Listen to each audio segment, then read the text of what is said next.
आप सभी को जय मसीह की। खुदावंत यीशु मसीह के नाम में मैं आप सभीयों का स्वागत करती हूँ। मैं विश्वास करती हूँ कि आप सब परमेश्वर के फजल, उसके अनुग्रह में सब कोई सुरक्षित है, महफूज है। आज फिर से एक बार मैं आप लोगों के लिए जो प्रभु ने मेरे मन में एक विषय उपजाया है, एक विषय के बारे में कहा है, मैं उस टॉपिक को, उस विषय को आप लोगों के सामने लेके आई हूँ। आज का जो शीर्षक है, आज का जो विषय है वो है निर्बलों का परमेश्वर। खुदा जो निर्बलों का है, जो वीक जो है, जो कमजोर है, उन लोगों का परमेश्वर। आज से बहुत टाइम तक हमने बहुत बार अपने पासबान के द्वारा, कलाम मुकद्दस के द्वारा, वचन के द्वारा हमने बहुत बार ये चीज सुनी है कि परमेश्वर के बहुत सारे नाम, उनके बहुत सारे नबियों ने, भविष्यवक्ताओं ने, बहुत सारे लोगों ने अपने अपने तरीके से प्रभु के नाम दिए। किसी ने कहा कि वो यहोवा ईरे है, किसी ने कहा वो यहोवा शालोम है, वो यहोवा राफा है, वो एलोहिम है, वो यहावे है। हमने बहुत सारे परमेश्वर के नाम सुने हैं, लेकिन कितने लोग हैं हम में से जो हमने ये भी नाम सुना है और इस नाम को हमने बड़े ही गंभीरता से लिया है। और वो परमेश्वर का नाम है कि वो परमेश्वर जो निर्बलों का है, the God who belongs to the weak people। वो परमेश्वर जो न केवल सिर्फ उनका है जो बलवंत है, लेकिन निर्बलों का खुदा है। इसी के साथ मैं आपके लिए एक कलाम को पढ़ना चाहती हूँ, एक वचन को पढ़ना चाहती हूँ। आइए हम सब ओपन करेंगे बाइबल में से, हम सब ओपन करेंगे 2 कोरिन्थियंस, 2 कोरिन्थियों, उसका 12वां अध्याय, चैप्टर 12, 2 कोरिन्थियंस चैप्टर 12 वर्स 9। मैं आप लोगों के लिए हिंदी में पढ़ रही हूँ। पर उसने मुझसे कहा, मेरा अनुग्रह तेरे लिए बहुत है, क्योंकि मेरी सामर्थ निर्बलता में सिद्ध होती है। इसीलिए मैं बड़े आनंद से अपनी निर्बलताओं पर घमंड करूंगा कि मसीह की सामर्थ मुझ पर छाया करती रहे। आप जानते हैं, हमने बहुत बार इस कलाम को बहुत टाइम पढ़ा है। हम कई बार अपने जीवनों में से कन्फेस करते हैं कि हाँ, परमेश्वर का अनुग्रह, प्रभु का फजल, खुदावंत का जो फजल है वो हमारे लिए काफी है। उसी के फजल के द्वारा, उसी के अनुग्रह के द्वारा हम सारी अपनी निर्बलताओं पर प्राप्त शक्ति को प्राप्त कर सकते हैं, विजय को प्राप्त कर सकते हैं। लेकिन हमने बहुत बार, मुझे ऐसा लगता है कई बार ना, हमने इस कलाम को सिर्फ समझा है, इसमें प्रवेश बहुतों ने किया नहीं है। बाइबल कहती है, यीशु मसीह ने कहा, बहुत सारे लोग इंटेलेक्चुअल माइंड से, अपने दिमाग की बुद्धि से ये चीज को समझेंगे कि हाँ, ये चीजें सच है, हाँ, ये चीज बरोबर है, हाँ, ये जो कह रहे हैं ना, ये एकदम बरोबर है, ये हमारे लाइफ से ना मैच भी करता है। लेकिन कितने लोग हैं जिन्होंने ये चीज को अनुभव किया है कि प्रभु, मेरी निर्बलताओं में, मेरी कमजोरियों में मैंने सदैव आपके उस सामर्थी हाथ को, मैंने सदैव उस बलवंत हाथ को अपने जीवन में देखा है। जहाँ यहूदा का वचन कहता है कि तुम्हें वो गिरने से बचा लेगा। कैसे बचाएगा वो? मतलब कैसे पॉसिबल, कैसे है कि प्रभु हमें गिरने से, पाप में, गुनाहों में, गलतियों में, मूर्खताओं में गिरने से कैसे वो बचा सकता है।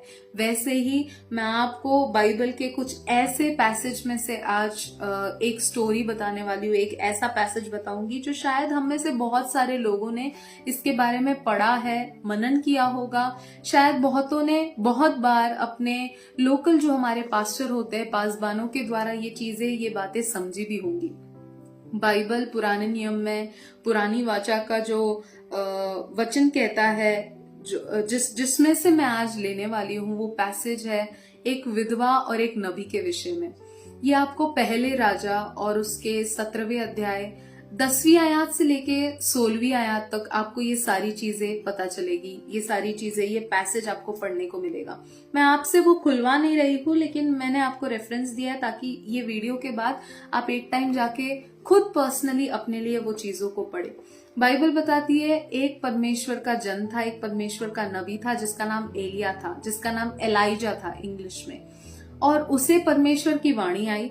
परमेश्वर की वाणी जब उसके पास आई तो परमेश्वर ने उससे कहा, साप्रत नगर में तू जा, वहां पर एक विधवा है, उसको मैंने कहा है कि वो तेरे भोजन का जो है प्रयास करेगी, प्रबंध करेगी।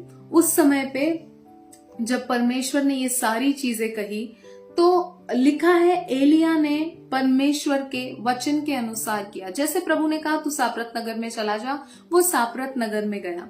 उसे वो एक विधवा मिली और उस विधवा के सामने वो ये चीज कहता है कि क्या मुझे थोड़ा पानी मिलेगा। और जैसे वो पानी लेने के लिए वो विधवा एलिया के लिए जा ही रही थी, पीछे से एलिया उसे रोक कर कहता है कि क्या तू मेरे लिए एक कटोरी जो रोटी है, एक टुकड़ा रोटी जो है वो मेरे लिए तू ला दे। और उस समय पे उस विधवा का जो रिप्लाई होता है वो कहती है कि हे परमेश्वर के जन, मैं जानती हूँ कि तू एक परमेश्वर का महान जन है, लेकिन उसी के साथ मैं परमेश्वर के शपथ के साथ तुझसे कहती हूँ कि मेरे पास एक मुट्ठी आटे भर के अलावा और एक कुप्पी में तेल के अलावा मेरे पास कुछ नहीं है, जिसे मैं और मेरा बेटा खा के बस मरने ही वाले हैं। एलिया उसके रिप्लाई में ये चीज कहता है कि ठीक है, तू अपने लिए बना ले, लेकिन मुझे एक टुकड़ी रोटी पहले मेरे लिए छोड़ देना, मुझे पहले वो दे देना और उसके बाद तू अपने लिए बना के वो खा सकती है। बाइबल बताती है कि उस विधवा ने परमेश्वर के जो नबी थे, परमेश्वर के जो भविष्यवक्ता थे, उसके वचन के अनुसार ही किया। जैसे वो एक टुकड़ी का रोटी जो बना के लेके आई, उसे एलिया को उसने दिया। उस समय पे ठीक आप ये सारी चीजें ना 1 किंग्स चैप्टर 17 में ये सारी चीजें आपको मिल जाएंगी, आप वहां पे पढ़ लीजिएगा। मैं आपको सिर्फ इतना ये रेफरेंस के लिए बता रही हूँ ताकि आप बाद में इसे देख सके। उस विधवा ने जब इसे रोटी दी तो बाइबल कहती है एलिया ने ये चीज उससे कहा। जब एलिया का वचन उस विधवा ने उसके अनुसार किया, तब एलिया ने उससे ये चीज कहा कि इसके बाद तुझे कभी भी रोटी की और तेल की कभी कमी नहीं होगी। जब तक मेह नहीं बरसता तब तक तेरे घर में तेरा पूरा परिवार भंडार से भरकर वो सारी चीजों को खा लेंगे। अब ये हुआ पैसेज, जो लिखी हुई बातें थी ना वो मैंने आपके सामने बता दी कि ऐसा बाइबल में लिखा है। इसके पश्चात, इसके बाद में मैं आप लोगों से कुछ आपको कुछ समझाना चाहती हूँ कि बाइबल में एक ऐसी स्टोरी क्यों मेंशन है जहां बाइबल बताती है कि एक भविष्यवक्ता जो था वो भूखा था, उसे भूख लग रही थी। जानते हैं आप इसके थोड़ा ऊपर पढ़ेंगे ना, सेम चैप्टर के थोड़ा ऊपर 1 से लेकर आई थिंक 15 तक अगर आप पढ़ते हैं ना, तो उसमें लिखा है कि एलिया भूखा था, उसके पास खाने के लिए कुछ नहीं था और परमेश्वर ने कौवों को आज्ञा दी थी, रेवेंस को आज्ञा दी थी कि तुम लोग जाओ मेरे नबी की प्रोविजन करो। और बाइबल बताती है कि कौवे जिनको मीट खाना इतना पसंद है, जो मीट मतलब छोड़ते नहीं है किसी के लिए, वो उठकर वो उसे मीट दे रहे थे, वो उसे मीट प्रोवाइड कर रहे थे। और उसके ठीक नीचे लिखा है कि परमेश्वर की वाणी एलिया के पास आई और एलिया को बोला कि तू साप्रत नगर की विधवा के पास चले जा। मेरा एक क्वेश्चन था, मैं ये पढ़ते पढ़ते ये पैसेज में आई और मैं प्रभु को बोल रही थी, परमेश्वर तो वही परमेश्वर है जिसने रेवेंस को आज्ञा दी कि उठो और मेरे नबी को जाओ और मेरे नबी को रोटी दो, मीट दो, और वो भी ऐसी वैसी रोटी नहीं, प्रॉपर मटन दो। क्या तू वो परमेश्वर नहीं था जिसने इसके बाद अगर रेवेंस चले भी जाते तो तू किसी और से उत्पन्न कर सकता था ना, तू किसी और को भेज सकता था। तुझे एलिया को यहाँ से उठा के वहां देने की क्या जरूरत है, या फिर उसको तूने ऐसी क्यों आज्ञा दी कि तू यहाँ से उठकर एक विधवा के पास चला जा। आप जानते हैं बहुत टाइम ना हमें ऐसा लगता है कि परमेश्वर सिर्फ हमारे बुद्धि के हिसाब से काम करता है। आई वॉज सरप्राइज टू सी कि प्रभु आपने ऐसा क्यों किया, कोई तो रीजन होगा ना। नहीं तो परमेश्वर आपने तो जब मूसा और इजरायली लोग जब साथ में चलते थे, आपने ऊपर से मन्ना को बरसाया, ऊपर से रोटी गिरती थी, तो एलिया के लिए आप सेम चीज कर सकते थे। आपने एलिया के लिए सेम चीज क्यों नहीं की, आप वो भी तो कर सकते थे ना। परमेश्वर का वचन कहता है कि जब उत्पत्ति में, जब परमेश्वर ने इंसान को बनाया, जब परमेश्वर ने आदम को बनाया, आप कभी ये चीज नहीं देखोगे कि आदम जो है ना वो परमेश्वर के पास जाता था, वो उसके साथ मतलब पहले जाता था। आप हमेशा एक चीज देखोगे कि परमेश्वर आदम से मिलने आता था ठंडे समय पे और उसके बाद वो दोनों साथ में चलते थे। जानते हैं ये एक ऐसा पैसेज है जो हमें ये चीज के लिए एक पिक्चर शो करता है। आप जानते हैं ना, इब्रानी के 10वें अध्याय में एक वचन लिखा हुआ है, जो भी बातें बीत चुकी है ना वो आने वाली वस्तुओं का एक चिन्ह है, एक शैडो है, जो ओल्ड टेस्टमेंट में ये सारी चीजें हुई है। तो ये हमें ये पैसेज परमेश्वर ने ऐसे दिया है कि हमें वो समझा सके इसके पीछे क्या अर्थ है। मैं अगर एलिया के जगह पे होती, मैं प्रभु को बोलती, मैं तो तेरी दासी हूँ ना, मैं तो तेरी एक सेवक हूँ जो तेरे लिए खड़ी हूँ, जो तेरे लोगों के लिए खड़ी हूँ, जो भी तू कहता है मैं उसके अनुसार करती हूँ, तो तू मुझे एक विधवा के पास क्यों भेज रहा है, एक विधवा जिसके पास कुछ नहीं है खाने के लिए, जिसके पास खुद की पाबंदी लगी हुई है कि शायद आज मैं इतना सा खाना जो मेरे पास है वो लेकर रख दूंगी, खा लूंगी और मैं अपने बेटे के साथ मर जाऊंगी, तो परमेश्वर आप मुझे वहां क्यों भेज रहे हैं? मुझे तो आपको 5 स्टार रेस्टोरेंट में भेजना चाहिए, मुझे तो आपको एक ऐसी जगह पे भेजना चाहिए, एक ऐसी परिवार के बीच में भेजना चाहिए जो परिवार भंडार से भरा हुआ है, ताकि वो मेरी पूर्ति कर सके, है ना। हम लोग मनुष्य जो है ना, हम लोग अपनी मानसिक तौर पर ही सोचते हैं, हमारी मानवीय जो बुद्धि होती है ना उसके अनुसार ही सोचते हैं, उसके परे हम सोच नहीं सकते। But God is full of wisdom. परमेश्वर जो है वो बुद्धि में इतना निपुण है कि वो कहता है कि बुद्धि उसकी हर एक चीज में वो कलाकारी है। परमेश्वर का वचन कहता है एलिया आया, उसने उससे मांगा, उसने उसके अकॉर्डिंगली, वचन के अकॉर्डिंगली उसने उसको दिया भी। अब मेरा क्वेश्चन आपसे ये है, क्यों ऐसा किया प्रभु आपने एलिया को कोई और एक ऐसे जगह पे भेजना चाहिए था ना जो भंडार से भरा हुआ है। आपका नबी था वो, आपको तो उसे वैसे ही प्रोवाइड करना चाहिए था। जब मैं इस वचन को पढ़ रही थी, परमेश्वर ने एक बहुत अद्भुत रीति से एक चीज मुझ पर प्रकट की, और वही चीज मैं आपको, आज का जो टॉपिक है ना कि हमारा परमेश्वर निर्बलों का परमेश्वर है, the God of weak people, उसी से मैं आपको कनेक्ट करके आज के इस वचन की शुरुआत करना चाहती हूँ। आप जानते हैं, परमेश्वर ने जब ये चीज देखा कि मनुष्य जाति जो है वो पाप में गिर गई है, परमेश्वर की जो सहभागिता थी आदम के साथ, वो आदम की सहभागिता जो परमेश्वर के साथ थी, वो उसके पाप करने की वजह से टूट गई, दूर हो गई। अब प्रभु ने ये चीज नहीं ठहराया कि परमेश्वर सब कुछ छोड़ दे, कि नहीं चाहिए मुझे कोई भी मनुष्य जाति, आदम ने मेरे साथ विश्वासघात किया है, मुझे इसके साथ नहीं रहना है, मैं बस इन लोगों को त्याग दूंगा। द बाइबल सेज परमेश्वर ने अपने प्रिय पुत्र, जो उसका इकलौता पुत्र था, उसको हमारे बीच में भेजा, उसको हमारे मध्य में भेजा, सिर्फ इस कारण से ताकि मनुष्य जाति का नजात हो सके, उन्हें छुटकारा मिल सके। लेकिन आप में से कितने लोग ये चीज जानते हैं, बहुत टाइम हमारे जीवन में हमने प्रभु यीशु मसीह पर विश्वास किया, उस पर ईमान रखा, उसके नाम से बपतिस्मा लिया, कलीसिया में जाते हैं, आराधना करते हैं, बहुत सारी चीजें करते हैं, लेकिन उसके बाद भी हम निर्बल पात्र क्यों है? उसके बाद भी हम क्यों ऐसा नहीं हम फील करते कि प्रभु आज भी मैं इतने सालों से तेरे साथ हूँ, तेरे साथ रहती हूँ, तुझे पुकारती हूँ, लेकिन फिर भी परमेश्वर मैं अपने गुनाहों से नजात नहीं पा पाती हूँ। मैं फिर भी आज ये महसूस करती हूँ कि आज भी कुछ गुनाह मेरे ऐसे हैं जो शायद जिसमें मैं नहीं करना चाहती, लेकिन मैं बार बार उसमें स्लिप हो जाती हूँ। मैं आपको ना एक बहुत खूबसूरत चीज आपको बाइबल में से ही बताना चाहती हूँ। आप जानते हैं, परमेश्वर के जितने भी खादिम थे, जितने भी परमेश्वर के दास, जितने भी परमेश्वर के सेवक थे, वो सारे परमेश्वर के सेवक, चाहे वो पतरस हो, चाहे वो पौलुस हो, चाहे वो यूहन्ना हो, चाहे वो एलीशा हो, चाहे वो एलिया हो, चाहे वो कोई भी क्यों ना हो, ये सारे परमेश्वर के लोगों में एक सबसे ब्यूटीफुल क्वालिटी होती थी। एक सबसे, आप चलो मैं आपको एक चीज बताती हूँ, क्या इनमें गुनाह नहीं था? क्या इनमें पाप नहीं था? सब में पाप था। आजकल ना हमारी ये मेंटालिटी बहुत, पता नहीं क्यों मसीहत में ये मेंटालिटी आ चुकी है, जो प्रचार करता है ना मतलब उसमें गुनाह नहीं है, वो एकदम सिद्ध व्यक्ति है। किसने कहा आपको? किसने कहा आपको कि एक प्रचारक एक सिद्ध व्यक्ति होता है? मैं आपको कुछ समझा रही हूँ या मैं आपको प्रचार कर रही हूँ तो इसका मतलब मैं सिद्ध हूँ, मेरे अंदर कोई गुनाह नहीं है। एक व्यक्ति जो आपके सामने प्रचार करता है, आप उसको परमेश्वर समझते हैं। हर कोई असिद्ध है, कोई सिद्ध नहीं है, लेकिन हर कोई अपने अपने लेवल्स में है।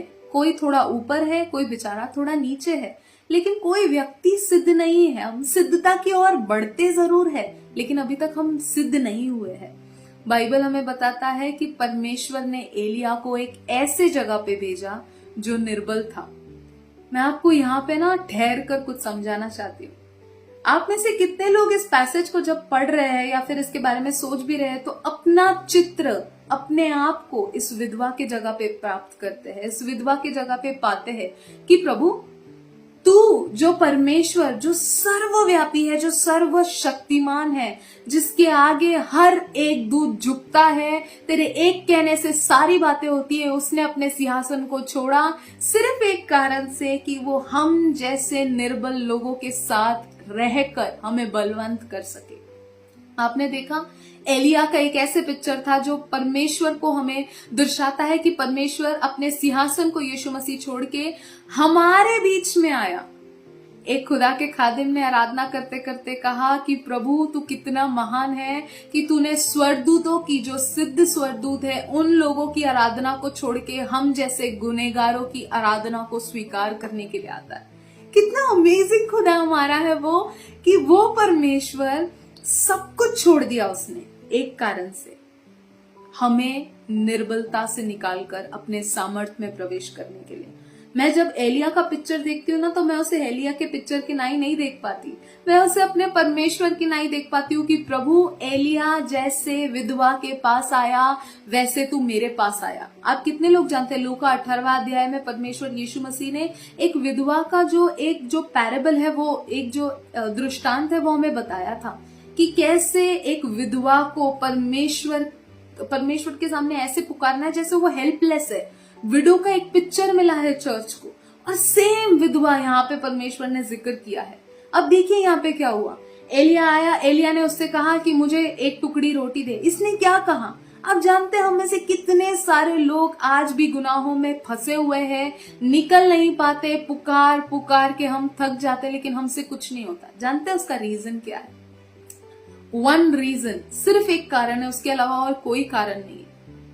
इस विधवा ने एक बहुत ब्यूटीफुल चीज की जो आज के मसीह लोग नहीं कर पाते, जो आज के मसीहत में ये पाई नहीं जाती।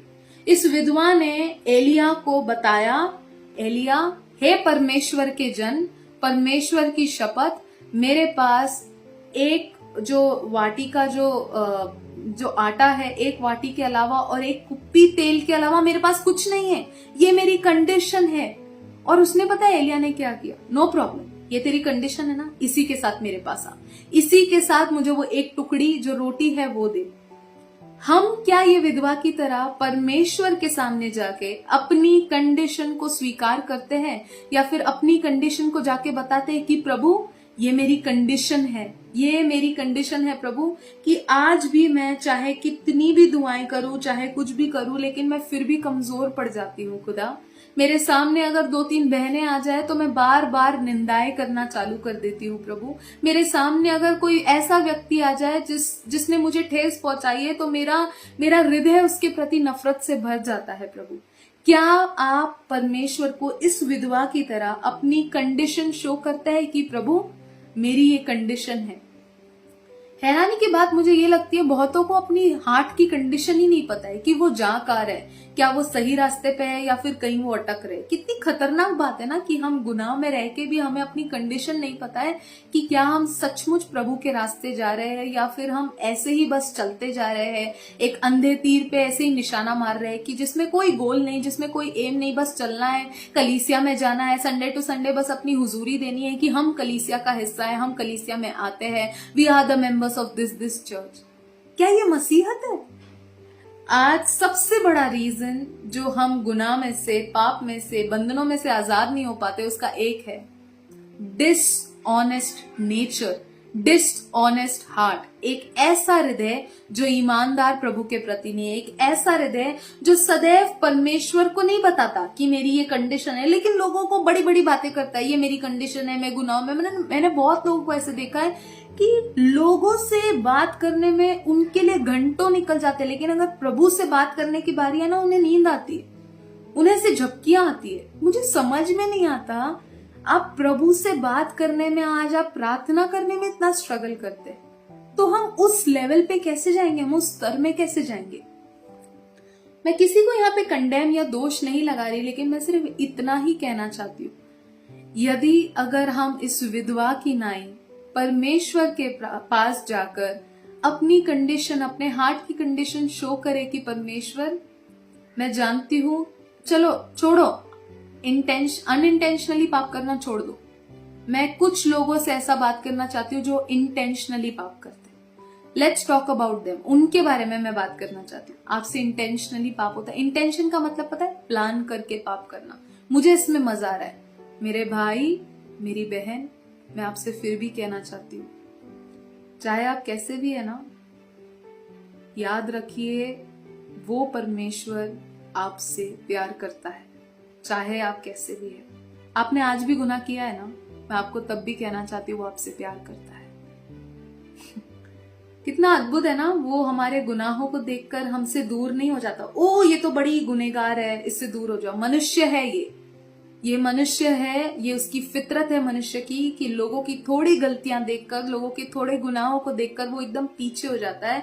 हमारा परमेश्वर ऐसा नहीं है जो गुनाहों को देखकर पीछे होता है। हमारे गुनाहों को देखकर मैंने कई बार देखा है, वो मेरे गुनाहों को देखकर मेरे और करीब आता है, पीछे नहीं होता है वो।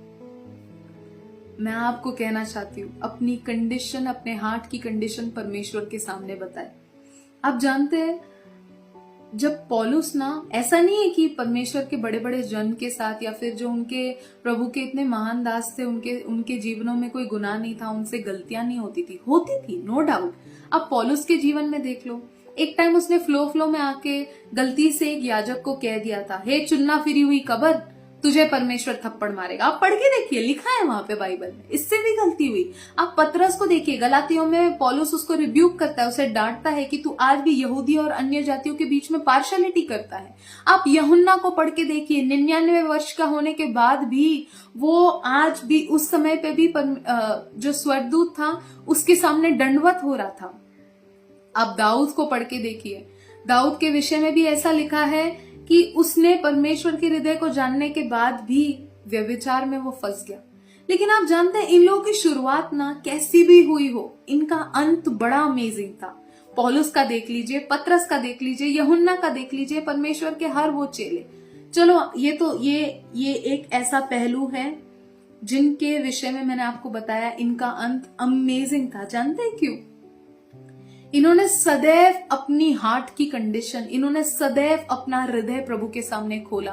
प्रभु, लोग है ना मुझे बड़ा स्पिरिचुअल समझते हैं। मैं जहां जहां जाती हूं ना, लोगों को लगता है ये बड़ी आत्मिक है, लेकिन लॉर्ड तू मेरे ना हृदय की कंडीशन को जानता है। मैं कितना आज भी करप्टेड हूं अपने अंदर से। विल यू चेंज मी?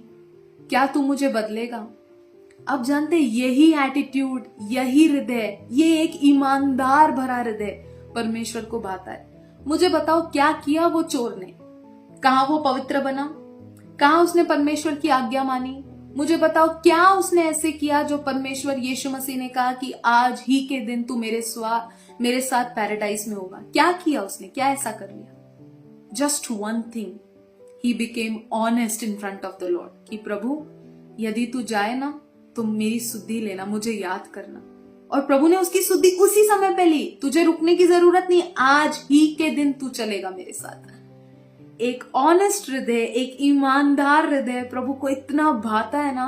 मैं आपको फिर से कहना चाहती हूँ, आप कौन से भी गुनाह में क्यों ना हो, आप कौन से भी बंधनों में क्यों ना हो, आपसे रोज पाप होते हैं ना, प्रभु के सामने स्वीकार करना सीखें। मैं आपको ना बाइबल के कुछ दूसरे पहलू बताती हूँ जो बेईमानदार थे, जिनके सामने, जो प्रभु के सामने कभी स्वीकारते नहीं थे, और देखो उनकी हालतें क्या हुई। अनन्यास और सफीरा के बारे में आपने पढ़ा है प्रेरितों के काम में। प्रेरितों की पुस्तक में बताता है, अनन्यास और सफीरा पतरस की लीडरशिप के अंडर थे। पतरस एक ऐसा व्यक्ति था जिसने 3000 यहूदियों को बपतिस्मा दिया था, जिसके प्रचार से 3000 यहूदी जो लोग थे वो सारे के सारे यीशु मसीह पर बिलीव में आ गए थे। वही पतरस के सामने जब ये दोनों जाते हैं, इनका डिसऑनेस्ट हार्ट इनकी मौत का कारण था। इनका डिसऑनेस्ट हार्ट, ये लोग बोल देते हैं, हाँ पतरस हमसे गलती हुई, हमने झूठ बोला है, उसी समय पे परमेश्वर उन्हें माफ कर देता। आपने देखा गेहजी ने क्या किया? एलीशा के साथ रहता था, एलीशा के साथ, उसके बाद भी इतना डिसऑनेस्ट था, उसके बाद भी उसे दूसरों की चीजों में बड़ी रहती थी। आज भी आप कुछ लोगों को देखोगे ना, खुद की परवाह नहीं, दूसरों की परवाह है। इसके जीवन में क्या चल रहा है? आपको क्या करना? आपको करना क्या है? दूसरों के जीवन में चल क्या रहा है? आप देखो, बहुत सारे और भी ऐसे एग्जाम्पल है। साइमन द सॉर्सरर, जो शिमोन, जो एक जादूगर था, पतरस के साथ ही चलता था, लेकिन देखो उसकी डिसऑनेस्टी। उसने कहा, पतरस ने शिमोन को कहा, तेरा जो हृदय है, तेरा जो मन है प्रभु के नजर में खरा नहीं है, सीधा नहीं है, कपट से भरा हुआ हृदय, अंदर कुछ और है, बाहर कुछ और शो करेंगे। प्रभु के सामने स्वीकारते हैं आप? आप बिलीव कर सकते हैं बाइबल में कुछ ऐसे भी लोग थे जो अभिषिक्त जन के साथ चलते थे, जीवन की नदियां उनके जीवनों में, दूसरों के जीवनों में बहती थी, लेकिन इन्हें स्पर्श नहीं करती थी। आप यहूदा इस्करियोती को पकड़ो, यीशु के साथ चलता था, वो परमेश्वर, वो खुदा, वो मनुष्य जो सर्वसिद्ध था, उसके साथ चलने के बाद भी इसकी जिंदगी नहीं बदली। क्यों? बाकी के 11 चेलों की तो बदल गई, इसमें क्या गुनाह था प्रभु? डिसऑनेस्टी। आज बहुत लोग ना अपनी गलतियों को नहीं मानते। आप मानते हैं जब परमेश्वर आपको अपना गुनाह बताता है, क्या आप उसके सामने स्वीकार करते हैं कि लॉर्ड दिस इज मी? तूने हाल ही में परमेश्वर ने मुझे कुछ ऐसी बात बताई कि सोनिया तू यहाँ पे गलत है। आप बिलीव करे, प्रभु मेरा गवाह है, मैंने उसके सामने घुटने टेक कर बोला, प्रभु मैं स्वीकारती हूं मैं इसमें गलत हूं, लेकिन मैं नहीं कर पाऊंगी जब तक तू मुझे फजल नहीं देगा, जब तक तू मुझे अनुग्रह नहीं देगा ना, मैं इसमें से बाहर नहीं आ पाऊंगी। मैं आपको सच कहती हूँ, जब आप परमेश्वर के सामने स्वीकारते हैं कि ये मेरी कंडीशन है, आप अपने जीवनों में हालातों को बदलते हुए देखोगे। मैं आपको कोई थियोलॉजी प्रीच नहीं कर रही, मैं आपको वो बता रही हूँ जो मेरे साथ प्रतिदिन जीवन में होता है। मैं आपको आज की बात बताती हूँ। आज कुछ ऐसे हुआ जहां मैं प्रभु से कनेक्ट नहीं हो पा रही थी, लेकिन मैंने प्रभु को सिर्फ एक ही चीज मन में कहा, परमेश्वर, पवित्र आत्मा, मैं ना तुझसे कनेक्ट नहीं हो पा रही, लेकिन मैं जानती हूँ खुदा, यदि अगर तू मुझे अपने पास खींच लेना तो तुरंत हो जाएगा। आप बिलीव करो, 2 मिनट के अंदर मैं उससे कनेक्ट हो गई। क्या हुआ अचानक? ऐसा ऑनेस्ट हार्ट, एक ऐसा हृदय जो हमारे मन में चल रहा है ना, प्रभु गंदगी है ना, तब भी ले ले। आपने कभी बार्टर सिस्टम का नाम सुना है? एक ऐसा चीज जो लेन देन में होता हो। आपने कभी ऐसा देखा होगा, कुछ जो बहनें हमारी है, वो अभी मुझे नहीं पता होता है कि नहीं, पहले के इसमें होता था जहां हम कुछ कपड़े देके एक्सचेंज में बर्तन लेते थे। हमारी कंडीशन भी ऐसी होनी चाहिए कि प्रभु मेरी गंदगी है ये, this is my evil thing that I am giving on to you, ये मेरी गंदगी है जो मैं तेरे सामने अर्पित करती हूँ, जो मैं तेरे सामने समर्पित करती हूँ। इसके बदले में मुझे सिर्फ एक ही चीज चाहिए खुदा, वो तेरी उपस्थिति है, वो तेरा फजल है, वो तेरा अनुग्रह है, तेरा सामर्थ्य है, मुझे वो चीज चाहिए। मैं आपको कहना चाहती हूँ आपकी जिंदगी बदल जाएगी। पॉल जब इस कलाम में कहता है, आइए हम फिर से एक बार उस कलाम को पढ़ेंगे, वही कलाम जो मैंने आप लोगों के सामने खोला था। मेरा अनुग्रह तेरे लिए बहुत है, क्योंकि मेरी सामर्थ निर्बलताओं में सिद्ध होती है, इसीलिए बड़े आनंद से मैं अपनी निर्बलताओं पर घमंड करूंगा कि मसीह की सामर्थ मुझ पर छाया करेगी। आप जानते हैं पौलुस ने एक चीज यहाँ पे कही, मैं अपनी निर्बलताओं पर घमंड करूंगा। मुझे कई बार ना ये समझ में नहीं आता था, मैं प्रभु को बोलती थी कैसे मैं अपनी निर्बलताओं पर घमंड करूं, कैसे पॉसिबल है खुदा? पौलुस इस जीवन को जानता था कि जितना अधिक मैं अपनी निर्बलताओं के विषय में परमेश्वर को बताऊंगा, उतना अधिक उसका सामर्थ मेरी निर्बलताओं पर प्रभावशाली होगा, राज्य करेगा, प्रभुता करेगा। आज प्रॉब्लम ये है कि हम दूसरों की निर्बलताओं को देखकर इतना लोगों का न्याय करते हैं कि हमें समय नहीं मिलता कि हम अपनी निर्बलताएं भी परमेश्वर के पास लेके जाए। आखिरी में मैं आपको सिर्फ एक ही चीज कहना चाहती हूँ, पाप से छुटकारा आपको एक ही चीज दे सकती है, आपके कन्फेशंस, योर कन्फेशंस। आपका हृदय का कंडीशन, आपका जो हृदय की जो कंडीशन है ना, वो बहुत परमेश्वर को मैटर करती है, बहुत ज्यादा। और यदि अगर आप कोई ऐसे व्यक्ति है जो आज भी डिसऑनेस्ट है, मेरे भाई मेरी बहन, मैं आपको एक ही चीज कहना चाहती हूँ, डिसऑनेस्ट हार्ट कभी प्रभु के करीब नहीं जा सकता। डिसऑनेस्ट हार्ट एक ऐसा हृदय है जो हमें और कठोर करता है ताकि हम और पाप करें, लेकिन एक ईमानदार हृदय एक ऐसा हृदय है जो हमें ये कन्फेस करवाता है कि मैं ऐसी हूं प्रभु, मुझे बदल। मैं बदलना चाहती हूँ प्रभु, मैं बहुत टाइम कोशिश करती हूँ लेकिन मैं बार बार गिर जाती हूँ। कोई मुझे रास्ते में मिलता है, मैं वही अपनी गॉसिप चालू कर देती हूँ। परमेश्वर, मैं बहुत टाइम कोशिश करती हूँ लेकिन मैं हार मान जाती हूँ। मैं आपको कहना चाहती हूँ मेरी बहन, मेरे भाई, सब कुछ छोड़ दीजिए, प्रभु के सामने स्वीकार करें ये मेरी कंडीशन है खुदा, और इसी कंडीशन के साथ परमेश्वर के पास जाए, मैं तुझे ये देता हूं, मैं तुझे ये दे देती हूं, अब तेरे ऊपर है कि तुझे क्या करना है। ट्रस्ट मी, आप परमेश्वर की अद्भुत सामर्थ को अपने जीवन में देखोगे। वो पाप से जो शायद पाप में आपको बहुत स्ट्रगल होता था, छुटकारा प्राप्त करने में सेकंड्स में उससे जाता हुआ देखोगे। मैं अपनी बात कर रही हूं।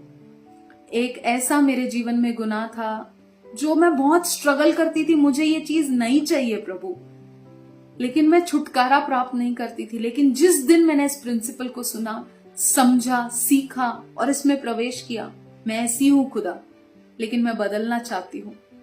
जानते हैं, मैंने एक ही चीज को अपने जीवन में गार्ड बांध कर रखी है, और वो ये है,